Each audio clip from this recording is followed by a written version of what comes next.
la Morne Plaine. C'est ici que s'est jadis déroulée une des plus célèbres batailles d'Europe. Elle oppose alors un des plus grands stratèges de l'histoire contre les troupes européennes coalisées. D'un côté, Napoléon Ier, empereur des Français.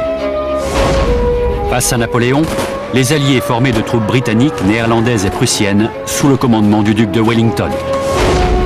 250 000 fantassins,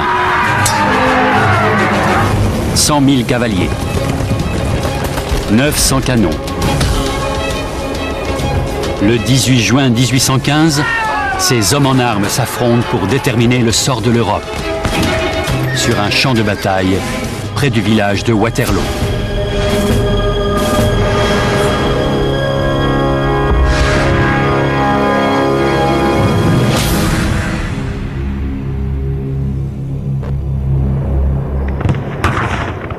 Le 18 juin 1815, 4 heures après le début de la bataille de Waterloo, les combats font rage entre les deux immenses armées. D'un côté, Napoléon Ier, empereur des Français.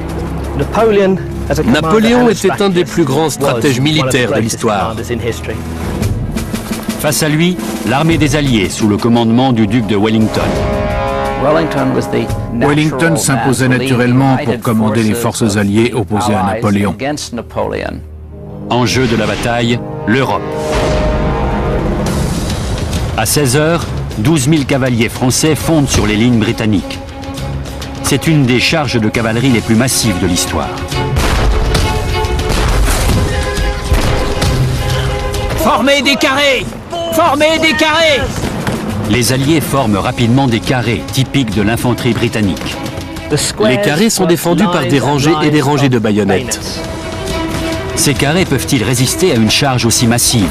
Wellington cherchait une porte de sortie. Il savait que son armée était à bout. La capacité de résistance des forces alliées sera décisive pour l'issue de la bataille et l'avenir de l'Europe. Les Alliés pourront-ils repousser l'assaut et sauver le continent des ambitions napoléoniennes?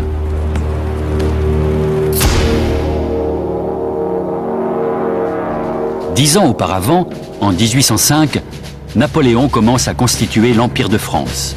Il remporte bataille sur bataille et occupe pratiquement toute l'Europe occidentale sans subir la moindre défaite. Mais il échoue à conquérir la Russie. Il bat l'armée russe, mais il est vaincu par les rigueurs de l'hiver. En 1814, les puissances européennes de la 6e coalition parviennent à capturer l'empereur. Napoléon est envoyé en exil sur l'île d'Elbe en Méditerranée et la monarchie française est restaurée. Les monarchies européennes sont alors convaincues que Napoléon ne constitue plus la moindre menace. Mais elles se leurrent. En avril 1815, un message parvient à Paris. Napoléon s'est évadé d'Elbe. Le maréchal Michel Ney, ancien général de Napoléon, est envoyé avec une brigade de soldats pour arrêter ou tuer le fugitif. C'est lui! C'est lui, je l'ai vu!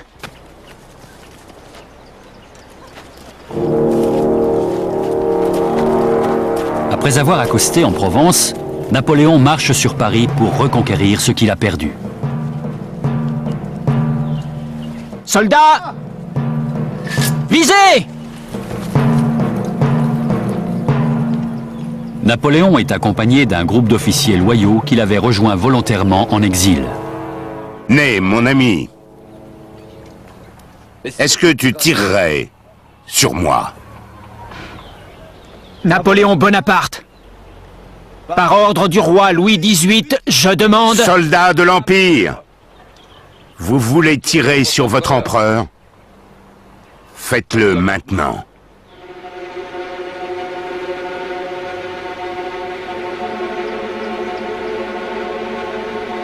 Soldats, visez! Car je ne m'arrêterai qu'après avoir reconquis le continent qui est légitimement le nôtre.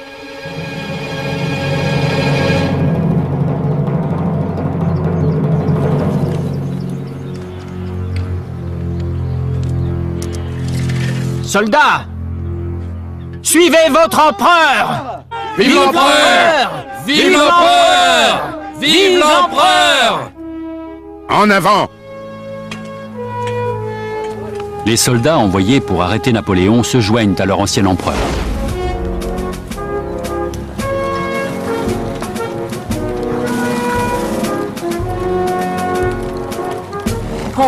Napoléon était un soldat magistral, un brillant tacticien. Mais il était impitoyable aussi. En l'espace de 3 semaines, Napoléon rejoint Paris et reçoit l'allégeance de toute l'armée française. Les grands pays d'Europe se coalisent à nouveau pour attaquer l'empereur des Français. La Grande-Bretagne, l'Autriche, la Prusse, la Russie. Tous ces pays déclarent la guerre non pas à la France, mais à un individu, Napoléon.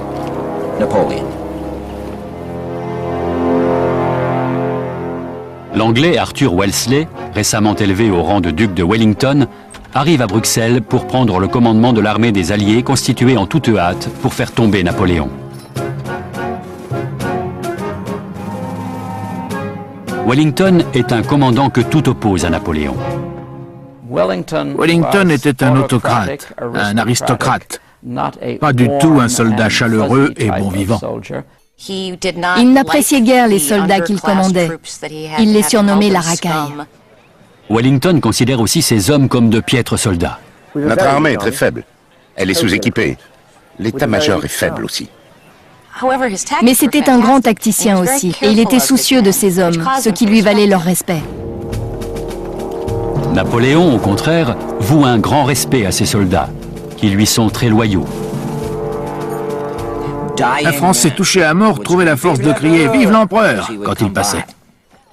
Ce qui distingue surtout les deux hommes, c'est leur approche de la guerre. Napoléon était le maître absolu de l'offensive, alors que Wellington était le maître absolu de la défense. La Prusse, plus grand royaume de l'ancien empire germanique, doit soutenir l'armée des Alliés. L'armée prussienne est sous les ordres du vieux feldmaréchal, le comte Gebhard von Blücher. Blücher avait 72 ans à l'époque de Waterloo. C'était un vieil homme passionné, un coureur de jupons, un buveur invétéré. C'était un bon vivant et son plus grand plaisir, c'était d'oxyre des Français. Général, une lettre. Je n'ai pas le temps pour la correspondance. Général, c'est une lettre de Napoléon lui-même. Il propose des négociations de paix. Napoléon envoie des messagers de paix à ses anciens ennemis, sans résultat. Napoléon est une menace, il nous a battus et pourrait encore nous infliger une défaite. Mais nous n'abdiquerons jamais. Est-ce que vous m'entendez? Jamais! La dernière chose dont Napoléon ait envie en 1815, c'est de faire la guerre. Il n'est pas prêt. Les forces coalisées lui ont déclaré la guerre. Il n'a pas lancé la guerre, elle est venue à lui. Gauche, droite, gauche, droite, gauche, droite. En juin 1815, Wellington et Blücher rassemblent leurs troupes pour la bataille. Blücher est à l'est de Bruxelles avec 125 000 soldats prussiens. Wellington stationne près des côtes flamandes avec 100 000 soldats britanniques et néerlandais. Les deux armées doivent se rejoindre avant de marcher sur Paris dans une démonstration de force écrasante. Napoléon est acculé. Il sait que l'armée de Wellington approche de Bruxelles pour rejoindre celle des Prussiens. Pour Napoléon, la meilleure défense, c'est une offensive rapide et décisive. Napoléon a choisi de passer à l'offensive, de traverser la frontière pour se rendre en Belgique et passer à l'attaque. Napoléon ne perd pas de temps. Pour empêcher Wellington et Blücher de se rejoindre, il conduit son armée de 130 000 hommes vers le nord pour attaquer les troupes ennemies l'une après l'autre. Napoléon concentrait ses attaques sur un élément de l'armée ennemie afin de l'anéantir. Ensuite, il renouvelait ses attaques sur un autre élément pour l'anéantir à son tour. Il parvenait à briser le moral de l'ennemi qui finissait par abandonner. Pour sa première bataille depuis son retour d'exil, la tactique de division et de combat de Napoléon fait de nouveaux merveilles. Le 16 juin 1815, ses troupes avancées isolent et attaquent une frange de l'armée prussienne. Les Prussiens abdiquent rapidement devant les Français en surnombre.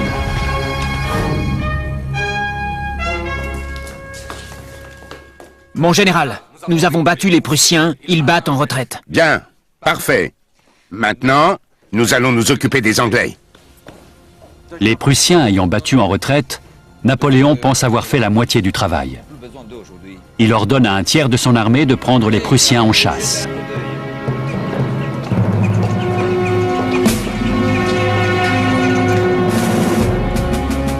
Le matin du 18 juin 1815, Napoléon conduit ses troupes fraîchement constituées dans l'actuelle Belgique. Vive l'empereur! Vive l'empereur! Vive l'empereur! Vive l'empereur! Il s'apprête à affronter les troupes alliées moins nombreuses. À la fin de la journée, l'avenir de l'Europe peut prendre un tout autre visage.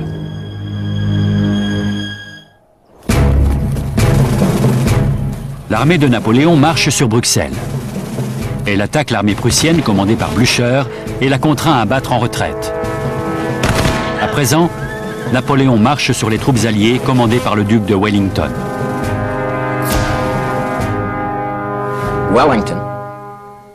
Wellington était avant tout un maître de la défense. En analysant le champ de bataille et face à l'avancée de Napoléon, il organise au mieux sa défense. Wellington choisit un champ de bataille situé au sud du village de Waterloo. Le champ de bataille à Waterloo était une longue vallée s'étendant d'ouest en est. L'armée des Alliés était au nord et face à elle, l'imposante armée française. Pour engager le combat contre Napoléon, Wellington choisit de positionner son armée en retrait d'une crête afin de la protéger des canons de l'ennemi et d'en dissimuler une grande partie. Le grand avantage de Wellington, c'est lui qui choisit le champ de bataille. Il connaît bien les lieux, il sait comment organiser sa défense. Wellington attend une offensive française dès l'aube. Mais à son grand étonnement, rien ne se produit. Il a 30 000 hommes de plus que nous, tous des soldats aguerris. Il dispose d'une ligne directe de ravitaillement. Et il ne fait rien. Il est presque 10 heures. Le sol est si boueux que l'artillerie ne peut pas se déplacer.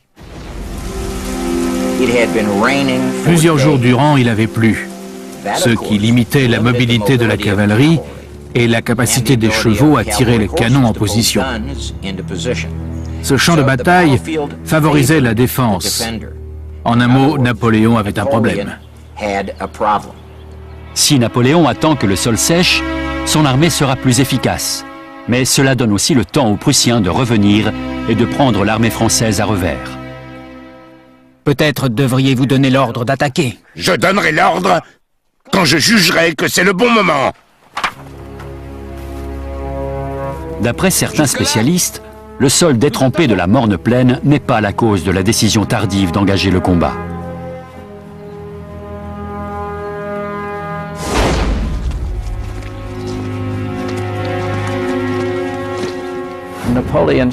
Il semble que Napoléon était affaibli.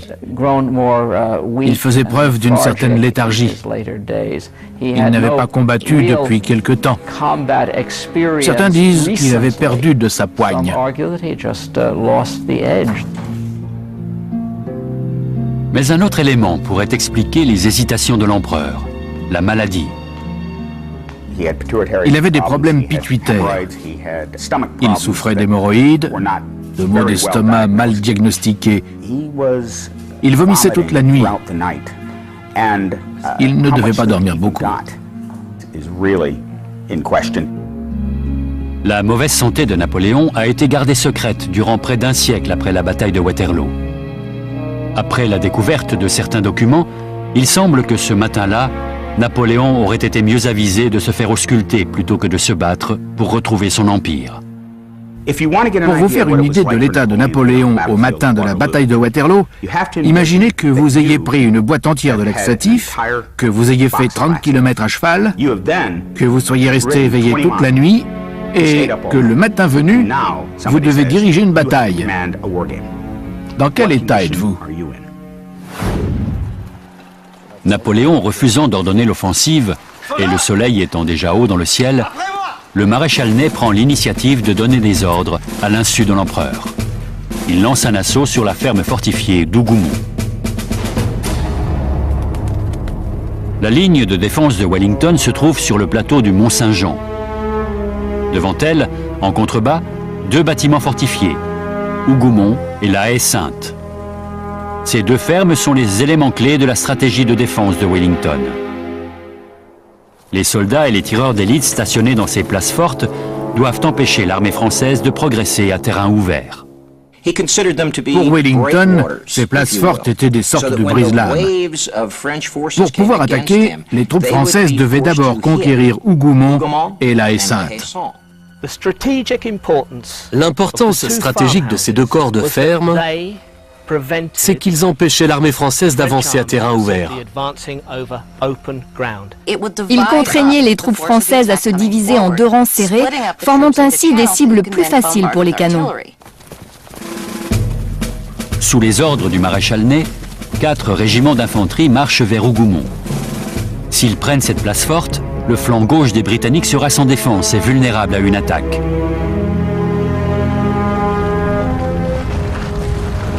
Les soldats britanniques stationnés à Hougoumont font partie du régiment d'élite des Coldstream Guards. À 10 h du matin, les Français passent à l'offensive. Les Français arrivent! Les Français arrivent!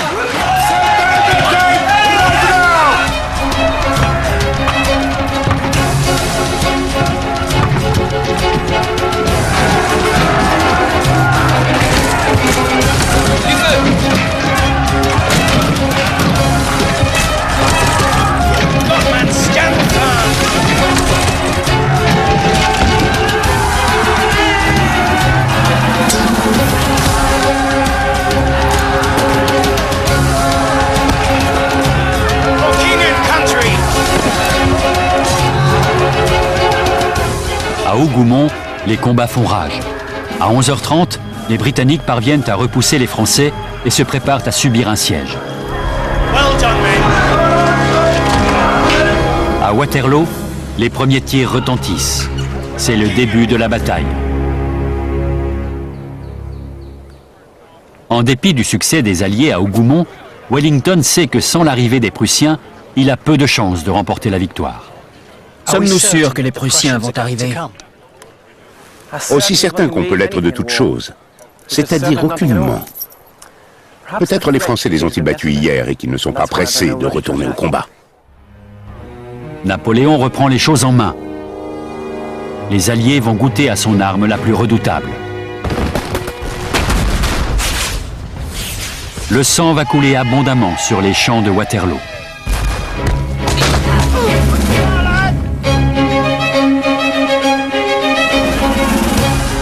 L'attaque ordonnée par le maréchal Ney sur la ferme d'Hougoumont a échoué.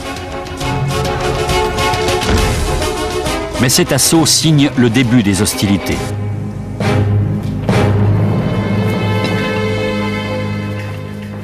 C'est quoi ces coups de feu? Qui les a tirés? Une escarmouche, Votre Altesse. Où ça? Sur notre gauche, le château. Je crois que nous progressons. Ah oui, oui. Ça a commencé. Votre Altesse, Oui, allez-y, allez-y. Faites goûter aux Anglais nos canons de 12. Allez-y.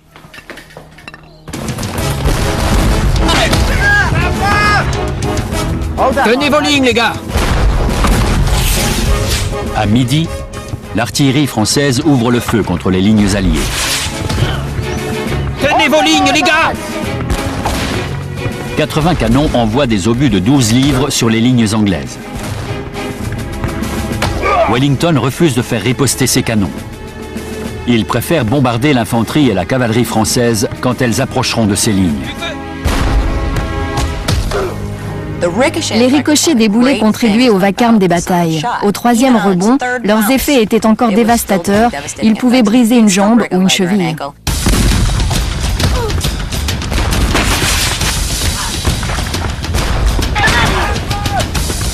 Quel pilonnage, messieurs! En effet, mon commandant. Nous verrons qui pourra pilonner le plus longtemps.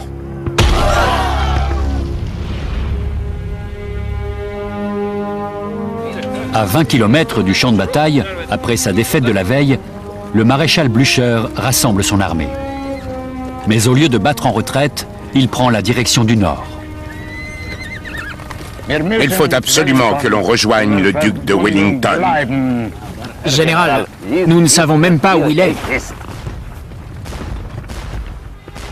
Marchez, marchez au son du canon.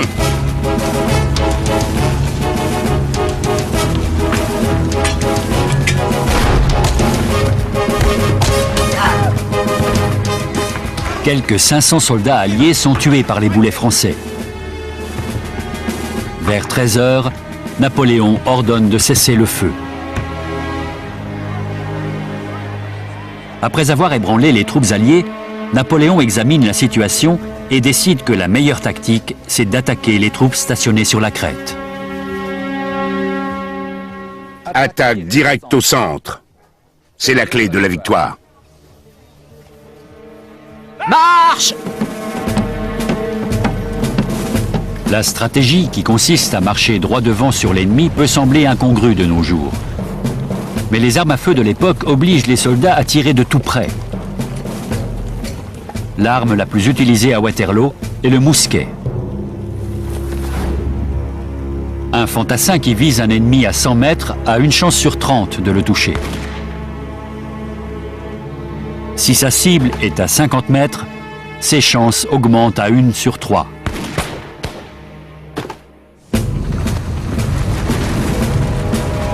L'offensive en plein centre des lignes alliées est destinée à scinder l'armée de Wellington en deux afin de la désorganiser. Il était convaincu qu'un assaut percutant briserait leur volonté et les mettrait en déroute. Il faut savoir que Napoléon n'a jamais combattu les Britanniques auparavant. Il a sous-estimé leur détermination à défendre leur position. Les Français marchent sur les lignes anglaises avec 4 divisions. Chaque division française forme un rectangle de 24 rangs de 180 fantassins, soit plus de 4000 soldats. Les 16 000 soldats qui avancent sont censés terrifier l'adversaire. Face à la formation française, les Britanniques opposent une longue ligne de 2 rangs, maximum 3.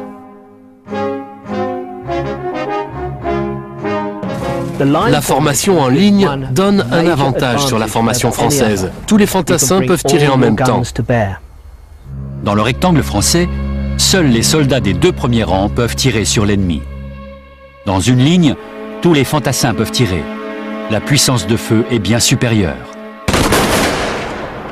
À 14 h, la ligne britannique attend calmement l'approche des divisions françaises. Napoléon décide de percer par le centre alors qu'il avait gagné la plupart de ses batailles en attaquant par les flancs. Convaincu de réussir, il décide de monter tout droit la pente et d'écraser tout ce qui est sur son passage. Quand les colonnes françaises arrivent à portée de mousquets des lignes anglaises, c'est le carnage.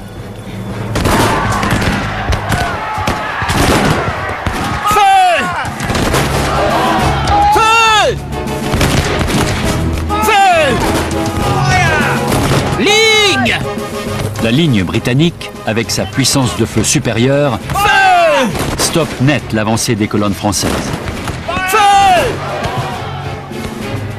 Tenez vos lignes! Quand la ligne était formée de soldats aguerris et au moral d'acier, elle pouvait résister à une colonne et même briser son offensive au point de lui faire perdre son efficacité. Les Français ne peuvent plus avancer. Les Britanniques lancent une contre-offensive avec leur cavalerie et repoussent les troupes de Napoléon jusqu'à leur position de départ.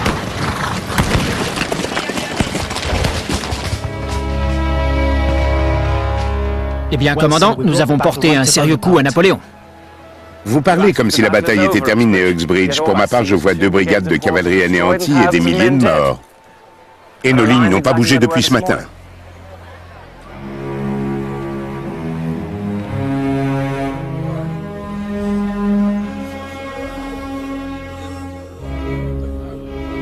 La première attaque frontale fait des milliers de morts sans donner un avantage à aucune armée.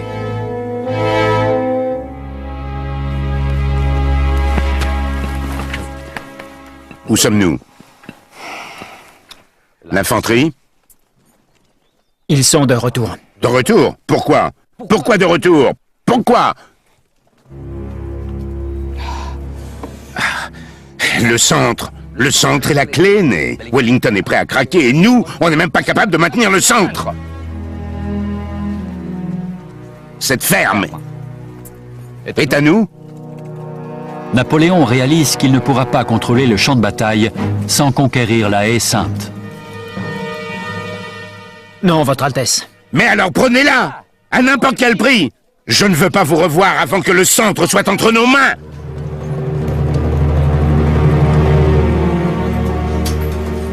La bataille dure depuis 3 heures. La ligne britannique a tenu bon, mais Wellington sait que rien n'est joué.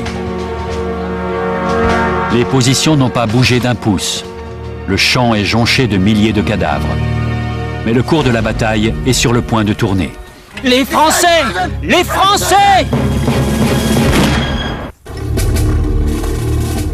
Le 18 juin 1815, Napoléon peut reprendre le contrôle de l'Europe.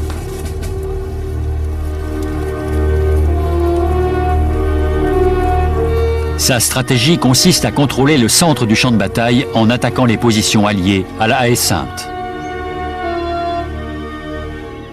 Le point le plus stratégique se trouvait près du centre de l'armée de Wellington, au lieu dit de la Haie Sainte. Les Français étaient contraints de conquérir cette ferme fortifiée pour pouvoir attaquer par le centre, qui était leur objectif initial. La ferme fortifiée est défendue par la King's German Legion, un corps composé de Hanovriens ayant fui en Angleterre lorsque Napoléon a conquis leur pays en 1805.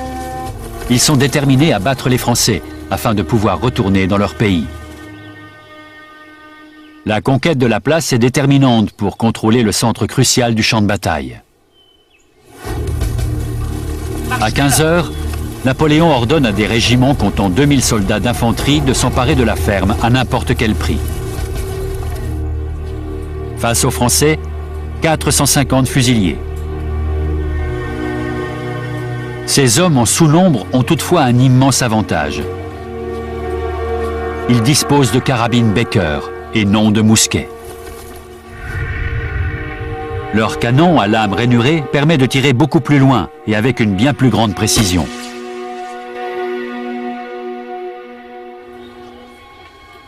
À 15h20, 7 heures après l'engagement des combats, 2000 fantassins français chargent la petite forteresse. Les Français! Les Français!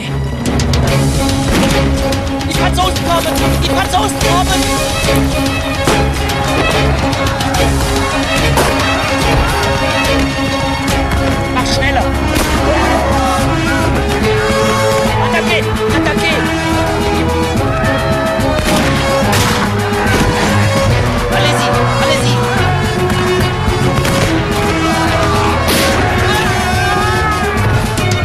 Chaque fois que les Français sont sur le point de franchir la muraille, les fusiliers hanovriens parviennent à les repousser.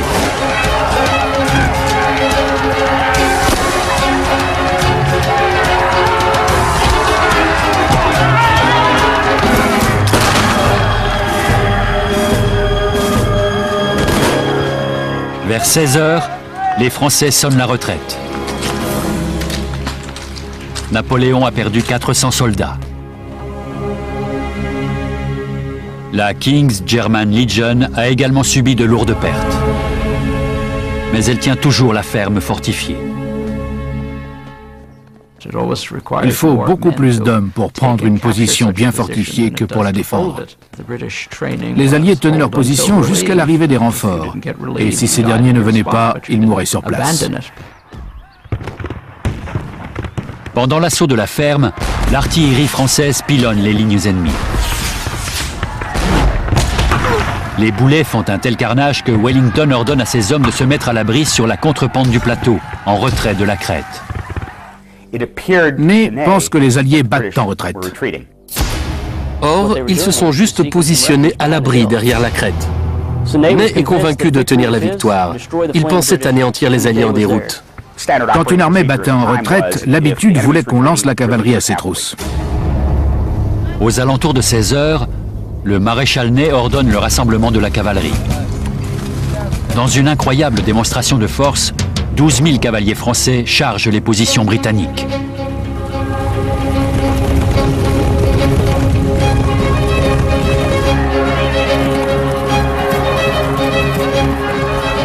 À 150 mètres, les cavaliers français essuient le feu des canons alliés.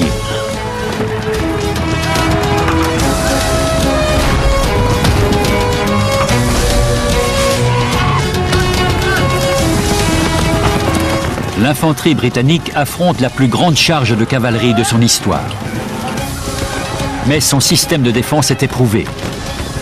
Les fantassins forment des carrés spécifiquement destinés à repousser les cavaliers.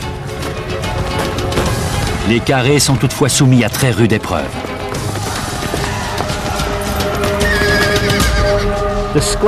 Les carrés constituent une excellente défense contre la cavalerie, car cette dernière doit affronter des rangées et des rangées de baïonnettes dressées. Le carré d'infanterie exploite la psychologie animale. Un cheval refuse de franchir une haie de baïonnettes hérissées.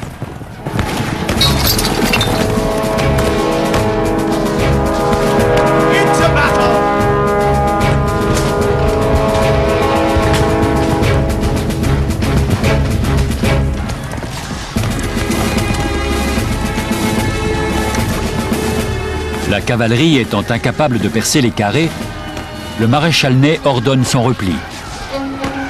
Puis il la relance. À chaque pause, les canons français pilonnent les formations ennemies pour les désorganiser et faciliter la charge des cavaliers. L'artillerie française a fait un carnage dans les carrés. Mon Dieu! Les carrés sont jonchés de blessés et de morts.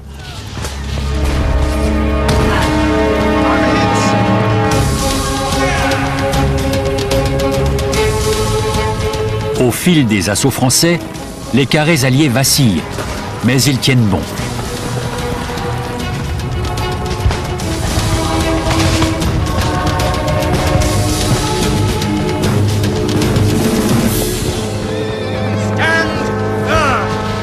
Les carrés étaient très solides. Les Alliés ont résisté à plusieurs vagues d'assaut, mais ils ont payé un très lourd tribut. Au point que Wellington cherchait une porte de sortie. Il savait que son armée était à bout. Le maréchal Ney ordonne finalement le repli total de la cavalerie. Les deux belligérants ont subi d'énormes pertes. Je pense que nous les avons repoussés, commandant.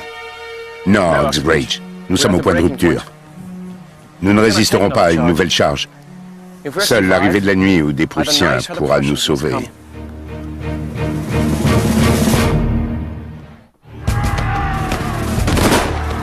À 17 h, la bataille de Waterloo est dans une impasse.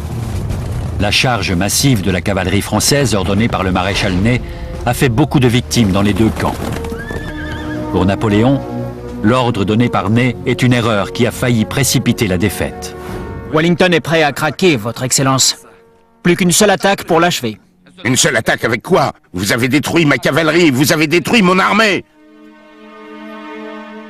Ney était un homme des plus courageux, mais ce n'était pas un grand stratège.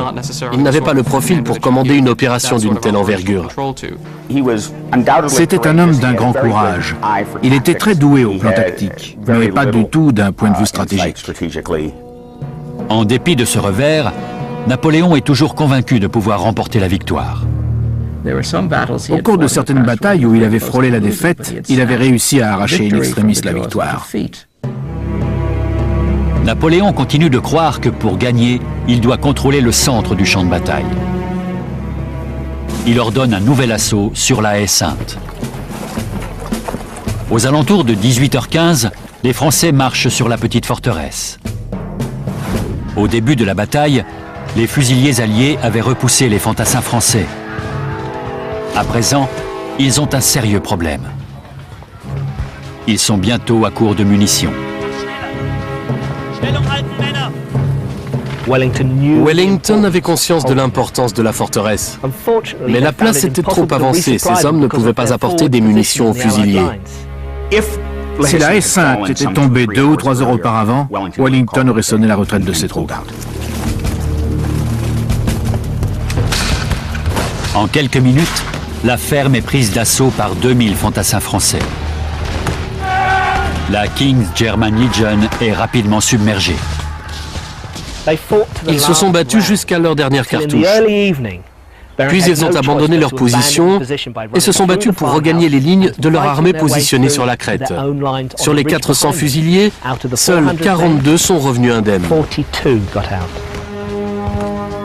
90% de pertes.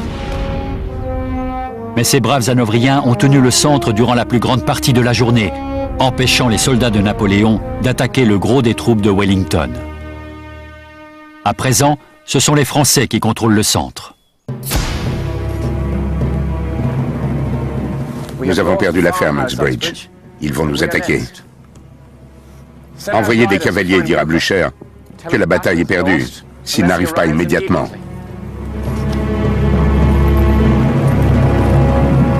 Immédiatement. Alors que le soir approche, une armée se dirige vers le champ de bataille. Napoléon espère que ce sont les troupes françaises qui étaient parties poursuivre les Prussiens. Wellington espère que les troupes non identifiées sont les Prussiens. Les troupes qui approchent peuvent décider de la victoire finale. Veuillez m'excuser. Que désirez-vous? Où est le duc? Êtes-vous prussien? Oui. Le maréchal Blücher arrive avec son armée. La chance donne un sérieux coup de pouce à Wellington. Les Prussiens arrivent au moment où Wellington en a le plus besoin. Leur armée est imposante, exactement ce qu'il fallait pour Wellington. Pour Napoléon, la nouvelle est une catastrophe. Il décide de faire croire à ses soldats que les troupes qui avancent sont françaises. Dites aux hommes que le maréchal Grouchy n'est plus loin et qu'il vient nous aider maintenant. Mais, Votre Altesse, ce n'est pas du... Oui, je sais, je sais! Je ne peux pas me permettre de laisser tomber le moral maintenant. De plus, nous avons toujours la garde. La vieille garde est l'unité d'élite de l'armée française. Seuls les soldats aguerris, les grognards, sont admis dans ces rangs. La vieille garde se meurt, mais ne se rend pas. Napoléon sait qu'il lui reste une chance de remporter la victoire. Il pense que son armée pourra contenir les Prussiens tout en infligeant une défaite aux Alliés. Si l'armée de Napoléon agit vite, elle peut battre celle de Wellington avant l'arrivée des Prussiens. Napoléon a toujours l'avantage du nombre et détient une arme redoutable avec sa vieille garde. Ce corps est capable de percer les lignes vacillantes de Wellington. Napoléon ordonne à 4500 soldats d'élite de marcher droit sur les lignes britanniques. En 20 ans, la vieille garde n'avait jamais essuyé de défaite. Napoléon les envoie en première ligne et lance une nouvelle attaque au centre des lignes britanniques. Wellington surprend tout le monde en donnant l'ordre aux fantassins de se coucher derrière la crête.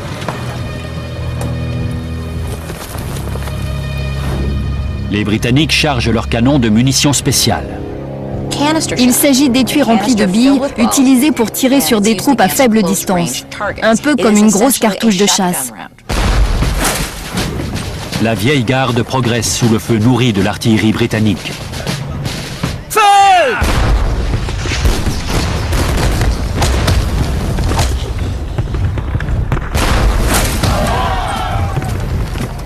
La vieille garde ne vacille pas. Les colonnes d'infanterie française qui s'approchent de la ligne ténue des Alliés s'étirent sur un front de 400 mètres. Non loin de la crête, les soldats des deux camps tirent au mousquet. La première ligne britannique est balayée. Napoléon pense avoir remporté une victoire facile. Mais Wellington lui réserve une surprise qui fera basculer le cours de la bataille et modifiera le visage de l'Europe.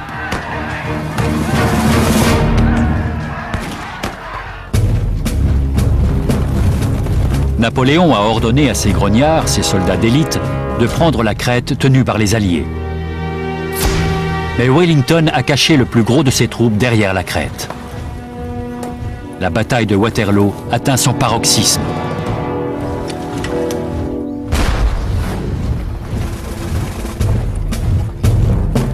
La vieille garde n'a jamais battu en retraite.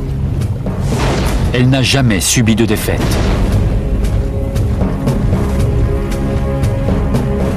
Alors qu'elle approche de la ligne britannique, les premiers coups de feu retentissent.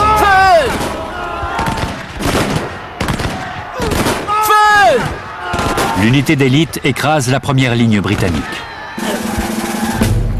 La vieille garde pense remporter une victoire facile en franchissant la crête. Or, Wellington leur a tendu un piège.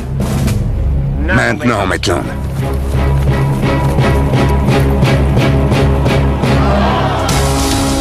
« 1400 fantassins se lèvent en même temps.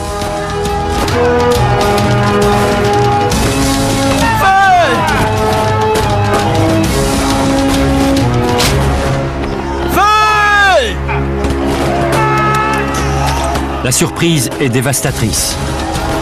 20% des vaillants soldats français s'écroulent sous la première salve.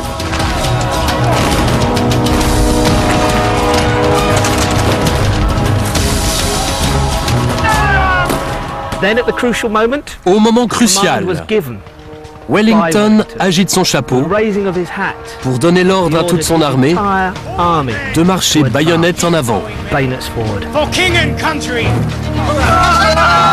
Si nombre de grognards opposent résistance, beaucoup font l'impensable. Ils prennent la fuite.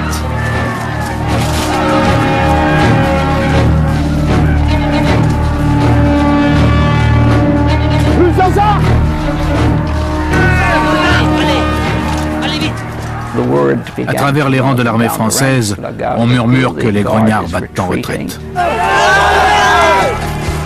Bientôt, toute l'armée de Napoléon est en déroute. Le moral était brisé. C'était fini pour eux.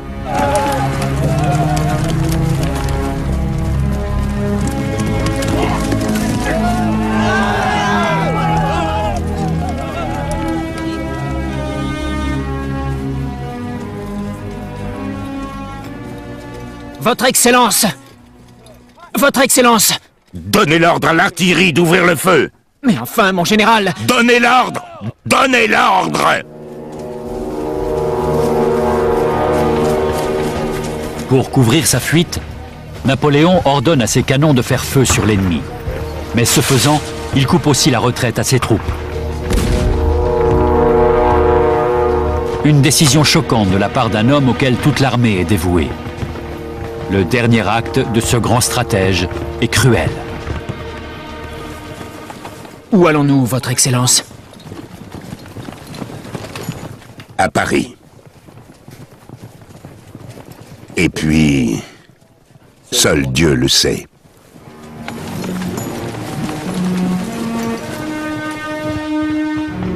Après 9 heures de combat, la victoire finale revient aux forces coalisées.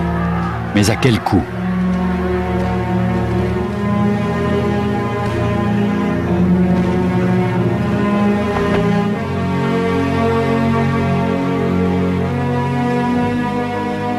Ce 18 juin 1815, 40 000 soldats et 10 000 chevaux sont tués ou blessés.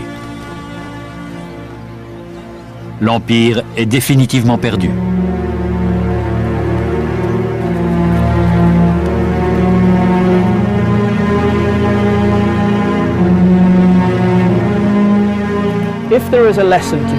La leçon qu'un général peut tirer de la bataille de Waterloo, c'est qu'il faut d'abord très bien connaître son adversaire. Et ne pas attaquer avant d'être parfaitement prêt. Le maréchal Ney est arrêté par la monarchie nouvellement restaurée. Inculpé de trahison au roi, il est fusillé. Blücher prend sa retraite. Il vivra encore 4 ans avec le délicieux plaisir d'avoir mis fin à la carrière de son pire ennemi. Wellington devient un des hommes les plus populaires et les plus puissants de Grande-Bretagne, devenant même Premier ministre d'Angleterre.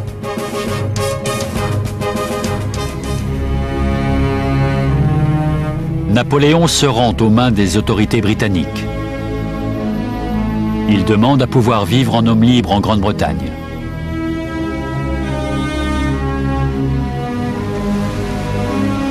Mais la coalition anti-impériale décide de l'envoyer en exil sur une des îles les plus isolées du monde, Sainte-Hélène, dans l'océan Atlantique.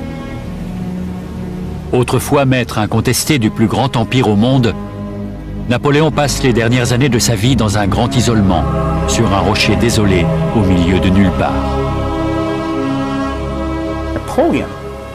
Napoléon a mené et remporté plus de batailles qu'Alexandre le Grand, Frédéric le Grand, Hannibal et César réunis. Or, on le connaît surtout pour la bataille de Waterloo. C'est tragique. Waterloo est la dernière bataille décisive impliquant plusieurs pays européens jusqu'à la Première Guerre mondiale. Le 18 juin 1815, nul ne sait encore que la bataille sanglante inaugure une période de paix et de prospérité pour le vieux continent. Cette nuit-là, le maréchal Blücher et le duc de Wellington se retrouvent à l'auberge où Napoléon avait son quartier général. Blücher ne parle pas l'anglais et connaît une seule expression française. Quelle affaire!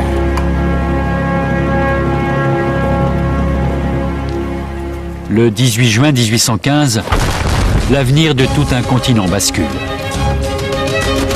L'empire de Napoléon est définitivement enterré. La bataille deviendra la métaphore pour signifier la pire des déconvenues. Waterloo.